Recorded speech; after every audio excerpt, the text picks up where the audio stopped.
የዛሬው ታሪካችን የሚጀምረው ለእስራኤላውያን እጅግ በጣም አስጨናቂና አስፈሪ በነበረበት ጊዜ ነው። በፍልስጤማውያን ቁጥጥር ስርም ለ40 ዓመት ያክል ተገዝተው ነበር። በዚህ ትንሽዬ ከተማ ውስጥ አንድ ማኑሄ የሚባል ሰው ይኖር ነበር። እርሱም የዳን ነገድ ነበር። የማኑሄ ሚስት መካን ነበረች፣ ልጅም አልነበራቸውም። አንድ ቀንም መልአክ ተገለጠላትና እንደዚህ አላት፣ አንቺ ልጅ እንደሌለሽ አውቃለሁ። አሁን ግን እግዚአብሔር ልጅን ይሰጥሻል። እስክትወልጂ ድረስም የሚያሰክር ነገርና ወይን ጠጅ መጠጣት የለብሽም። ንጹሕ ያልሆነ ምግብ አትመገቢ። ልጅሽንም ከወለድሽ በኋላ የልጅሽን ፀጉር በፍጹም እንዳትቆርጪው። ይህ የምታደርጊበት ምክንያቱም የምትወልጂው ልጅ ናዝራዊ ስለሆነ ነው፣ ለእግዚአብሔርም የተለየ ነው። እስራኤላውያንን ከፍልስጤማውያን እጅ ያድናቸዋል። ታዲያ ይህ መልእክት እናቱን እጅግ በጣም ደስ አሰኛ። ይህንንም ለማኑሄ ለመንገር በፍጥነት ወደ እርሱ ሄደች። ማኑሄም ይህንን ከሰማ በኋላ ወደ እግዚአብሔር ጸለየ። ድጋሚ መልአኩን ልኮ እርሱንም እንዲገናኘው። እግዚአብሔርም የማኑሄን ድምፅ ጸሎት ሰማ። መልአኩም በድጋሚ ተመለሰ። ማኑሄም መልአኩን እንዲህ ብሎ ጠየቀው፣ ያልከን ቃል በተፈጸመ ጊዜ ልንከተለው የሚገባው መመሪያ ምንድን ነው? መልአኩም መለሰ፣ ልክ ለእናትየው እንደነገራት ለማኑሄም ደግሞ ነገረው። ከጥቂት ጊዜም በኋላ የማኑሄ ሚስት ወንድ ልጅን ወለደች። ስሙንም ሳምሶን አሉት። ሳምሶንም ባደገ ጊዜ እግዚአብሔር ባረከው፣ በኤሽታኦል ሸለቆ መካከል ያነቃቃው ነበር። ሳምሶንም ወደ ፍልስጤም ወረደ፣ አንዲትንም ሴት አየ። ወደ ቤትም ተመልሶ ለቤተሰቦቹ ነገራቸው። በተምና አንዲት ሴትን አይቻለሁ፣ ላገባት እፈልጋለሁ፣ ስለዚህ አጋቡኝ። ይህንንም በሰሙ ጊዜ ቤተሰቦቹ እጅግ በጣም አዘኑ። ከእስራኤል መካከል ሴት አጥተህ ነው በፍልስጤም ያለችውን የምትፈልገው ብለው ጠየቁት። ነገር ግን ሳምሶን በቁጣ አይሆንም፣ እሷን ነው ማገባው፣ እርሷን አምጡልኝ ብሎ ተናገረ። የሳምሶን ቤተሰቦችም ይህ ከእግዚአብሔር ዘንድ እንደነበር አላወቁም። ምክንያቱም ሳምሶን እስራኤልን ከፍልስጤማውያን እጅ የሚያወጣ ነበር። ሳምሶንም ጥቅጥቅ ባለ ጫካ ውስጥ አንድ አንበሳን ተገናኘ። አንበሳውም እጅግ በጣም እየጮኸ ወደ እርሱ መምጣት ጀመረ። የእግዚአብሔርን መንፈስ በሳምሶን ላይ ወረደ። ሳምሶንም አንበሳውን በኃይል መታው፣ አንበሳውንም ጣለው። ይህ በሳምሶን አቅምና ጉልበት ሳይሆን የእግዚአብሔር መንፈስ ከእርሱ ላይ ስለነበረ ይህንን ማድረግ ቻለ። ይህ በሳምሶን ውስጥ ያለውን ጥንካሬ የሚያሳይ ነበር። ይህንን ግን ለእናቱም ሆነ ለአባቱ አልተናገረም። ያገባትንም ሴት ለመጠየቅ ሲመለስ በመንገድ ላይ የገደለውን አንበሳ ተመለከተው። በውስጡም የማር እንጀራ ተመለከተ። በእጁም ጠቅሶ በላ። በልቶም ከጨረሰ በኋላ ለእናትና ለአባቱ ይዞላቸው ሄደ። እነርሱም በፈገግታ ተቀበሉት። ነገር ግን ከአንበሳ ሆድ ውስጥ እንዳወጣው አልተናገረም ነበር። ሳምሶንም ይህንን ሰጥቷቸው ወደ ዝግጅቱ ሄደ። ዝግጅትም ላይ ከደረሰ በኋላ ለፍልስጤማውያን አንድ እንቆቅልሽን ጠየቃቸው። በ7 ቀናት ውስጥ አሁን የምጠይቃችሁን እንቆቅልሽ ከመለሳችሁልኝ እኔ በምላሹ 30 በፍታ ቀሚስና 30 በፍታ ልብስ ይሰጣችኋለሁ።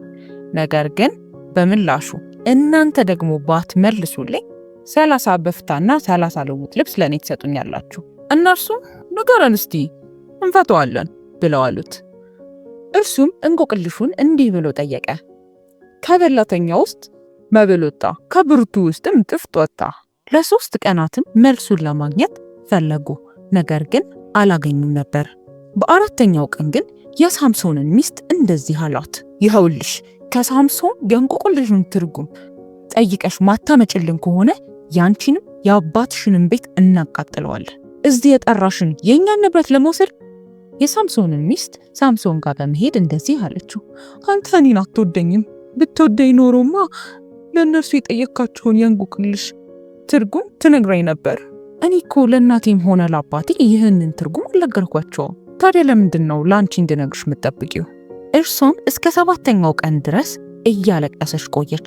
በ7ኛውም ቀን ሳምሶን መልሱን ነገራት። ምክንያቱም ደግሞ ያን ሁላ ቀን ስትጨቀጭቀው ስለነበረ ነው። እርሷም ትርጓሜውን ለሰዎቿ ነገረቻቸው። በ7ኛው ቀን በጠዋትም መጥተው የከተማው ሰዎች እንደዚህ አሉት፣ ከአንበሳ የሚጠነክር ምን አለ? ከማርስ የሚጣፍጥ ምን ይኖራል? ሳምሶንም እንደዚህ ብሎ መለሰላቸው፣ በጥጃዬ ባላረሳችሁ የእንቆቅልሼንም ትርጓሜ ባላወቃችሁ ነበር አላቸው። በዛን ሰዓትም በሳምሶን ላይ የእግዚአብሔር መንፈስ ወረደ። ወደ አስቀሎናም ወረደ፣ 30 ሰዎችንም ገደለ። ልብሳቸውንም ወስዶ እንቆቅልሹን ለፈቱ ሰዎች ሰጣቸው። እርሱም በጣም ስለተናደደ ወደ አባቱ ቤት ተመለሰ። የሳምሶንንም ሚስት ለሌላው ሚዜ ዳሯት። ከጥቂት ጊዜም በኋላ ሳምሶን ሚስቱን ለመጎብኘት ተመለሰ። ሳምሶንም ወደ ሚስቱ ቤት ሄዶ ወደ ውስጥ ሊገባ ሲል አባቷ ከለከለው። አባትየውም እንደዚህ አለው፣ ፈጽሞ የጠላሃት መስሎኝ እኮ ለሚዜህ አጋባኋት።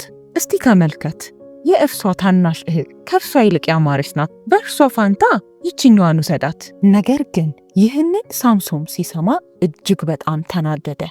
እንደዚህም አለ፣ ከእንግዲህ እኔ በፍልስጤም ላይ ክፉ ነገር ባደርግ ከደሙ ንጹሕ ነኝ።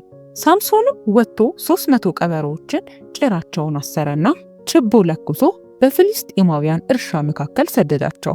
ይህም ፍልስጤማውያንን እጅግ በጣም አስደነገጣቸው። እሳቱ ነደደ፣ ጭሱ በአካባቢው ሁሉ ታየ፣ ሽታውም በዚያ ስፍራ ሁሉ ሆነ። የፍልስጤማውያንም ጩኸት ተሰማ። ሳምሶንም ያደረገው ነገር እጅግ በጣም አስፈሪና አስደንጋጭ ሆነባቸው። ፍልስጤማውያንም እንዲህ ብለው ጠየቁ፣ ይህንን ያደረገብን ማን ነው? ይህንን ያደረገው ሳምሶን ነው፣ ምክንያቱም ሚስቱን ለሚዜው ስለዳሩበት። ስለዚህም ፍልስጤማውያን ሚስቱንና አባቷን አውጥተው አቃጠሏቸው። እናንተ ይህንን ስላደረጋችሁ አልተዋችሁም ብሎ አላቸው ሳምሶን። ሳምሶንም ብዙዎቹን ገደለ። ከዚያም ወርዶ በዋሻ ውስጥ ተቀመጠ።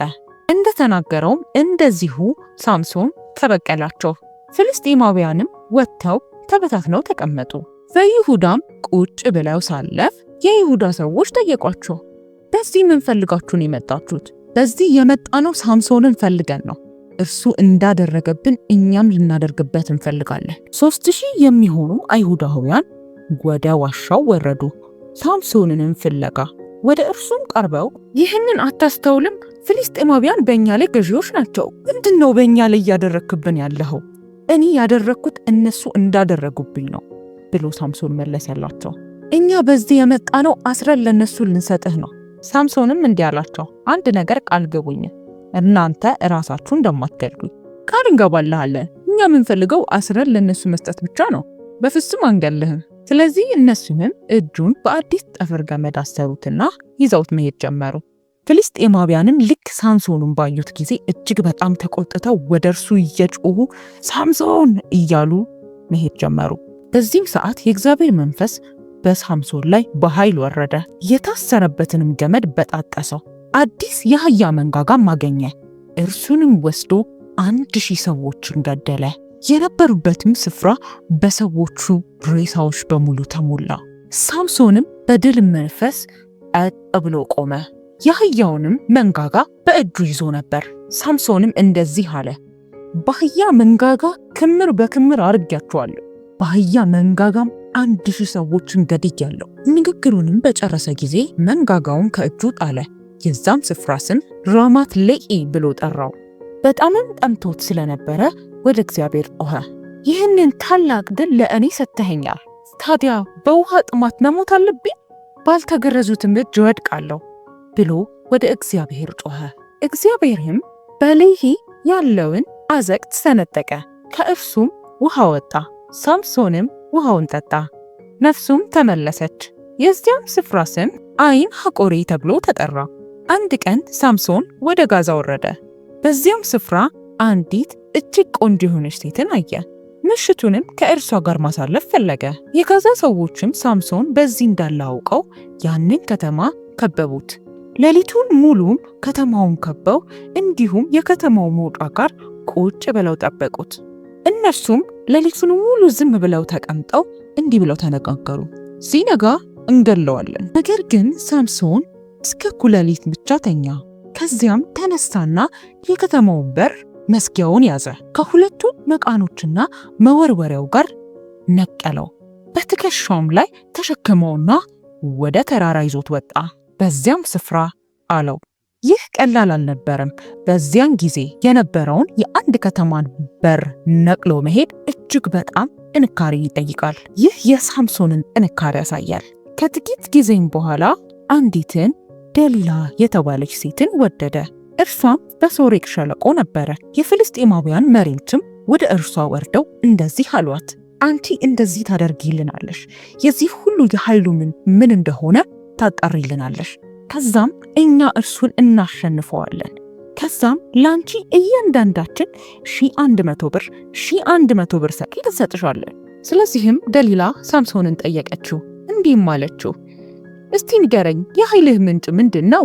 እንዴት ልትሸነፍ ትችላለህ? ሳምሶንም መለሰላት እንደዚህ አላት፣ በ7 ባልደረቀ በእርጥብ ጠፍር ቢያስሩኝ ልክ እንደሌላው ሰው እሆናለሁ፣ እሸነፍማለሁ። ስለዚህም ፍልስጤማውያን ልክ እንዳለው ያልደረቀ እርጥብ ጠፍር አመጡላት፣ እንድታስረውም ነገሯት። እርሷም አሰረችው።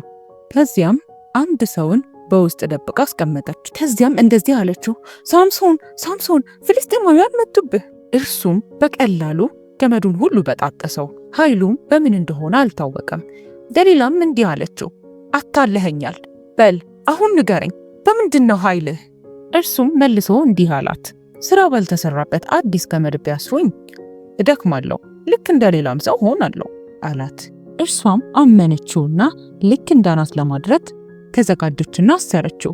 ተኝቶም እያለህ እርሷም መተኛቱን አይታ ልክ እንዳለችው ካደረገች በኋላ ሳምሶን ሳምሶን፣ ፍልስጤማውያን መጡብህ ብላለችው። እርሱም ወዲያው ከእንቅልፉ ተነሳና እጁ ላይ የነበረውን ገመድ ልክ እንደ ፈትል በጣጠሰው። እርሷም ይህን በተመለከተች ጊዜ እንዴት ወድሻለሁ ትለኛለህ? ይህ 3ኛ ጊዜ ነው ስጠይቅህ። እባክህ ምንድነው የኃይልህ ሚስጥር? እንዴት እስካሁን ድረስ አትነግረኝም? ብላ ጠየቀችው።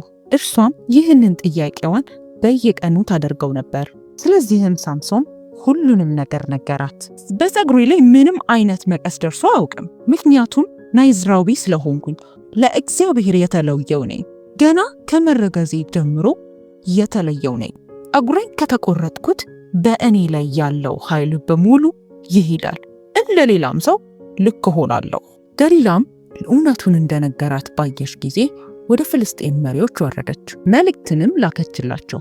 እንዲህም ይላል፣ የልቡን ሁሉ ገልጦልኛልና ይህን ጊዜ ኑ ብላ ላከችባቸው። ፍልስጤም መሪዎችም ያላትን ብር ይዘው ተመለሱ። እርሷም በእግሯ ላይ ካስተኛችሁ በኋላ አንድ ሰውን ጠርታ ፀጉሩን እንዲላጨው አደረገችው። በዚህም ጊዜ የሳምሶን ኃይል ከእርሱ ሄደ። እርሷም እንዲህ አለችው፣ ሳምሶን ሳምሶን፣ ፍልስጤማውያን መጡብህ። እርሱም ልክ እንደሌላው ጊዜው ተነሳ። ነገር ግን አንድ ነገር አላወቀም ነበር፣ የእግዚአብሔር ኃይል ከእርሱ እንደተለየ። ፍልስጤማውያንም ያዙት፣ ዓይኑንም አውጥተው ወደ ጋዛ ወሰዱት፣ ዓይኖቹንም ሸፍነው በግዞት ቤት አስቀመጡ። ከጥቂት ጊዜም በኋላ ግን በእርሱ ላይ ፀጉሮቹ ማደግ ጀመሩ። ታዲያ በዚህ ጊዜ ፍልስጤማውያን ትልቅ በዓል አድርገው ነበር። ያደረጉትን በዓል ለጣዖቶቻቸው ለሚያመልኳቸው ነበሩ። ሳምሶንንም አሳልፎ የሰጠን ዳጎን ነው እያሉ ያከብሩ ነበር። ጠላታችንን በእጃችን ሰጥቶናል እያሉ ይደሰታሉ። ሳምሶንንም ባዩት ጊዜ ሰዎቹ ሁሉ አምላካቸውን ያመሰግኑ ነበር። ይህንን ሰው አምላካችን በእጃችን አሳልፎ ሰጠን፣ እርሻችንን ያቃጠለ ሰዎቻችንን የገደለውን ሁሉ በእጃችን አሳልፎ ሰጠን እያሉ ይደሰቱ ነበር። በዚህም መካከል ሕዝቡ ሁሉ እንዲህ ማለት ጀመሩ፣ ሳምሶንን ወደዚህ አምጡት፣ እስቲ ያዝናናል። ሳምሶንን ወደሚቀርበው ወደ አንድ አገልጋይ ጠጋ ብሎ እባክህን ቤቱ ተደግፎ ያለበትን 2 ምሰሶች እንዲይዝ እርዳኝ፣ ከእነርሱ ጋርም ልሙት፣ ፍልስጤማውያንም ልበቀላቸው ብሎ ሳምሶን ወደ እግዚአብሔር ጮኸ። አምላኬ ሆይ እባክህ አንድ ያስበኝ ብሎ ተጣራ። ብዙ ሰዎችም በስፍራው ይገኙ ነበር። የፍልስጤማውያን መሪዎች፣ በዓሉን ለማክበር የተሰበሰቡ ሰዎች ብዙዎች በዚያ ነበሩ። ሳምሶንም እንዲህ ብሎ በድጋሚ ለእግዚአብሔር ጸለየ። አምላኬ ሆይ እባክህን ስለነዚህ 2 ዓይኖቼ ፍልስጤማውያንን እንድበቀል እርዳኝ፣ አንድ ጊዜ አስበኝ። ከዚያም የቤቱ ምሰሶ ያለበትን 2ቱንም ያዛቸው። ቀኝ እጁን በአንዱ ግራውን ደግሞ በሌላኛው አድርጎ ከፍልስጤማውያን ጋር ልሙት በሚችለው አቅም ሁሉ ምሰሶውን ገፋው። ቤቱን በሙሉ መፈራረስ ጀመረ። በውስጡ የነበሩትንም ሰዎች በሙሉ ወረደባቸው። ሰዎቹም እጅግ ተደናገጡ። መሬቱ መንቀጥ ጀመረ። በዚያም ጩኸት ተሰማ። ሳምሶንም በሕይወት ሳለ ከገደላቸው ይልቅ በሞቱ የገደላቸው እጅግ በጣም ብዙ ነበሩ። ከዚያም በኋላ ቤተሰቦቹ፣ ወንድሞቹም የአባቱ ቤተሰቦችም በሙሉ ወደ እርሱ ወረዱ። በዞራና በኤስታኦል መካከልም ይዘውት ቀበሩት። ሳምሶንም ከአባቱ ጎን ተቀበረ። ሳምሶን በእስራኤል ላይ ለ20 ዓመታት ያክል ፈርዶ ነበር። የሳምሶን ታሪክን ስንመለከት አንድ ጥልቅና ጠንካራ መልእክትን ያስተላልፍልናል። እግዚአብሔር የራሱን ሐሳብና እቅድ አንድ ሰውን ለይቶ ሊጠቀምበት እንደሚችል ያሳየናል። ሳምሶን የራሱ የሆነውን እግዚአብሔር የሰጠውን መለኮታዊ የሆነ ኃይልን በራሱ እጅ ነበር ያጣው። በሱ ሕይወት ውስጥ አንድ የምንመለከተው ትልቅ ነጥብ አለ። የእግዚአብሔርን ሕግ መተላለፍና በታማኝነት አለመቆየት የሚያስከፍለውን ዋጋ መመልከት እንችላለን። ምናልባት ልጆቻችሁ ወይም ደግሞ እናንተ የመጽሐፍ ቅዱስ ታሪኮችን እንደዚህ ግልጽና ከአይምሮ በማይጠፋ መንገድ መማር ከፈለጋችሁ ይህንን ቻናል ሰብስክራይብ በማድረግ እንዲሁም ደግሞ ቶሎ ቶሎ እንዲደርሳችሁ የደውል ምልክቱን በመጫን አብራችሁን ሁኑ። ከነዚህ በተጨማሪ ደግሞ ለሌሎች ይጠቅማል ብላችሁ ካሰባችሁ ሼር አድርጉን። ተባረኩ።